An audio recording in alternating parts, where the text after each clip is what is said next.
কিন্তু পাবদা মাছের ঝাল কিন্তু রান্না কিন্তু কমপ্লিট হয়ে গিয়েছে। আর দেখুন কত সুন্দর কিন্তু হয়েছে, দারুণ কিন্তু অসম্ভব সুন্দর লাগে খেতে। আপনারাও কিন্তু এইভাবে কম সময়ের মধ্যে চটজলদি কিন্তু বানিয়ে আপনারাও কিন্তু খেতে পারেন। আর আমার যদি রান্নার ভিডিও আপনাদের যদি ভালো লেগে থাকে অবশ্যই কিন্তু চ্যানেলটাকে সাবস্ক্রাইব করতে কিন্তু একদম ভুলবেন না। আর প্লিজ কিন্তু শেয়ার করে দেবেন আর কমেন্ট বক্সে জানাবেন রান্নাটা কেমন হয়েছে। আমরা আর আজকের মতো টাটা, নিয়ে আসছি কালকে আবার একটা রান্নার ভিডিও নিয়ে। ততক্ষণ পর্যন্ত আপনারা ভালো থাকবেন, সুস্থ থাকবেন। টাটা।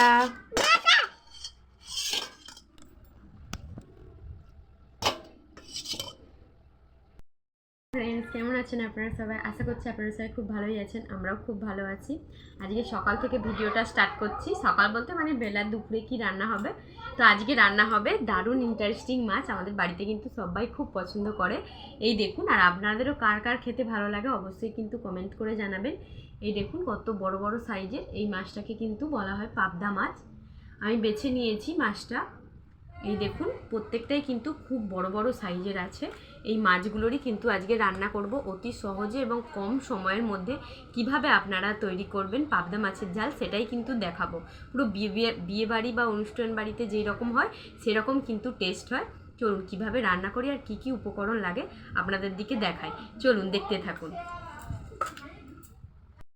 দেখুন পাবদা মাছ নিয়েছি কত বড় বড় সাইজের। আমি শুধু বেছে নিয়েছি, এখনও নুন হলুদ কিন্তু কিচ্ছু মাখাইনি। আর এখানে নিয়েছি পোস্ত, আর এখানে নিয়েছি জিরে, আর এখানে নিয়েছি একটা বড় সাইজের টমেটো। চলুন কিভাবে রান্না করি আগে আপনাদের দিকে দেখাবো। আগে হলুদ আর নুনটা কিন্তু মাছের মধ্যে মাখিয়ে নেব। চলুন মাখিয়ে নিই, আপনারা দেখতে থাকুন। কিন্তু মাছে আমরা পেঁয়াজ দেবো। পেঁয়াজটা দেখাতে আপনাদের দিকে ভুলে গিয়েছিলাম। এই যে কেটে নেবো পেঁয়াজটা। চলুন আগে পেঁয়াজটা কেটে নিই। আর আপনাদের যদি মাছের পরিমাণ যদি বেশি হয় তাহলে কিন্তু মানে পেঁয়াজের পরিমাণ কিন্তু বেশি দেবেন, তাহলে কিন্তু আরও টেস্ট হবে। আমি এই একটা মতো সাইজেরই কিন্তু পেঁয়াজ দিচ্ছি।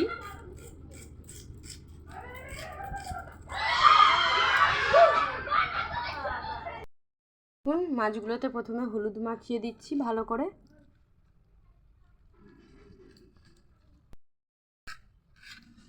প্রত্যেকটা মাছেই কিন্তু ভালো করে নুন আর হলুদটা মাখিয়ে দিচ্ছি। নুনটা মাখিয়েছিলাম আর আপনাদের দিকে দেখানো হয়নি, হলুদটা মাখিয়ে নিচ্ছি।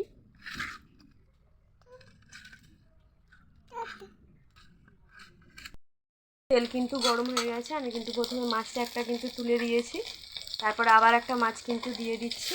এভাবে করে লাল লাল করে কিন্তু ভাজা করে নেব।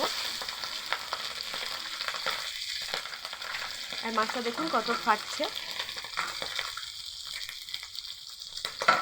সেই জন্য একটু ঢাকা দিয়ে দিচ্ছি। এই দেখুন ঢাকাটা কিন্তু খুলে দেখছি মাছগুলো দেখুন। এবারে উল্টে দেবো ভালো করে ভাজার জন্য। দুপাশে যাতে করে ভালো করে ভাজা ভাজা হয় সেই জন্য দুপাশে কিন্তু উল্টে পাল্টে ভালো করে ভেজে নেব। আর মাছগুলো প্রচণ্ড কিন্তু ফাটে, এরকম ঢাকা দিয়ে কিন্তু ভাজলে তাহলে আর ছিটকে আসবে না।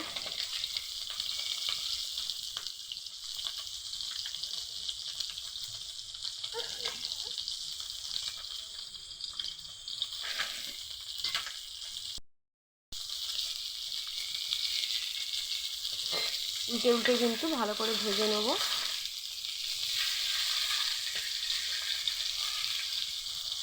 এই দেখুন দুপাশে ভালো করে একটু ভেজে নিই, তারপর আবার আপনাদের নামিয়ে দেখাচ্ছি। এই দেখুন মাছগুলো কিন্তু ভালো করে লাল লাল করে কিন্তু ভাজা হয়ে গেছে। এবারে আর যে মাছগুলো আছে সেগুলোও কিন্তু এরকম করেই ভেজে নেব। আর মাছের সাইজগুলো দেখুন কত সুন্দর। আবার কিন্তু ঢাকা দিয়ে দিচ্ছি। এই দেখুন আওয়াজটা দেখুন কত কেমন, এরকমভাবে ঢাকা দিয়ে কিন্তু ভাজলেই হয়ে যাবে। আর এই দেখুন মাছের সাইজগুলো দেখুন কত বড় বড়। চলুন ভালো করে এই রকম করেই সব মাছগুলো ভেজে নিই, তারপর আবার আপনাদের দেখাচ্ছি। ভালো করে দেখুন লাল লাল করে কিন্তু ভেজে নিয়েছি। চলুন এবারে কিভাবে রান্না করি আপনারা পুরোটা দেখতে থাকুন। কড়া কিন্তু গরম হয়ে গেছে তেল। প্রথমে আমি ওই জন্য দুটো মতো তেজপাতা দিয়ে দিচ্ছি। বেটে রাখা মশলা যেটা দিয়েছিলাম, একটু পোস্ত আর একটু জিরে অল্প পরিমাণ, ভালো করে কিন্তু মশলাটা কষিয়ে নেব।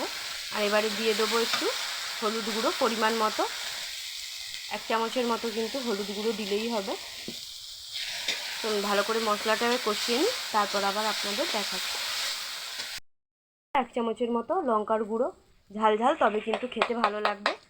এই দেখুন, আপনারা কিন্তু লঙ্কা গুঁড়ো যদি না খান তাহলে কিন্তু এটা স্কিপ করে যেতে পারেন। চলুন ভালো করে এবারে মশলাটা কষিয়ে নিই, তারপর আবার আপনাদের দেখাচ্ছি। তো ভালো করে কষানো হয়ে গেছে, এবারে মশলার যে জলটা বাকি ছিল সেটাও কিন্তু দিয়ে দিচ্ছি। দিয়ে ভালো করে একটু নেড়ে চেড়েই কিন্তু ফুটিয়ে নেব, তাহলেই কিন্তু আমাদের কমপ্লিট হয়ে যাবে। এই দেখুন কালারটা দেখুন কত সুন্দর এসেছে। চলুন ভালো করে ফুটে যাক, তারপর আবার আপনাদের দেখাচ্ছি। কেটে রাখা টমেটম কুচি, টমেটমটা ভালো করে একটু গলে গেলে তারপরে কিন্তু মশলা দেবো। ভালো করে চলুন টমেটমটা একটু গলে যাক। এবারে দিয়ে দিচ্ছি নুন পরিমাণ মতো, আপনারা কিন্তু নুনটা স্বাদ মতো দেখে দেবেন।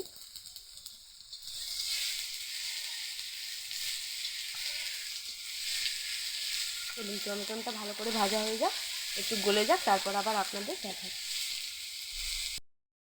জাস্ট কত সুন্দর কিন্তু ফুটে উঠেছে। আর আজকে কিন্তু সম্পূর্ণ রান্না করছি উনুনে। আর আমাদের এখানে জানেন তো প্রচুর পরিমাণে কিন্তু বৃষ্টি হচ্ছে। আর এই দেখুন কত সুন্দর কিন্তু ঝোলটা ফুটে গেছে। এবারে কিন্তু আমি একে একে মাছগুলোকে দিয়ে দিচ্ছি। এই দেখুন, আর কিন্তু ঝোল বেশি মারবো না। এই দেখুন আর একটু কিন্তু বসে গেলেই কিন্তু তারপরেই কিন্তু নামিয়ে নেব, তাহলেই কিন্তু আমাদের রান্না কমপ্লিট হয়ে যাবে। পাবদা মাছের লাল লাল ঝোল। এই দেখুন কালারটা কত সুন্দর এসেছে, দারুণ কিন্তু আজকে জমে যাবে জাস্ট খাওয়াটা।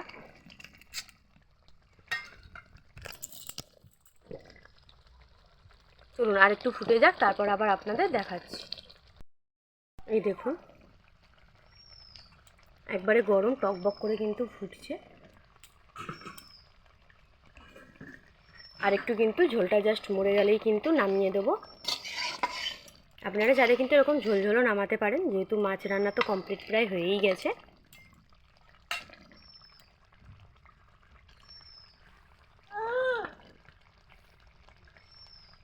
এই দেখুন কালারটা। চলুন এইবারে আরেক নামিয়ে দিই, তারপর আবার আপনাদের দেখাচ্ছি।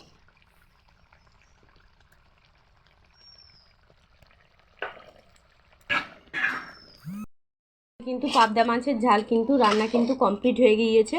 আর দেখুন কত সুন্দর কিন্তু হয়েছে, দারুণ কিন্তু অসম্ভব সুন্দর লাগে খেতে। আপনারাও কিন্তু এইভাবে কম সময়ের মধ্যে চটজলদি কিন্তু বানিয়ে আপনারাও কিন্তু খেতে পারেন।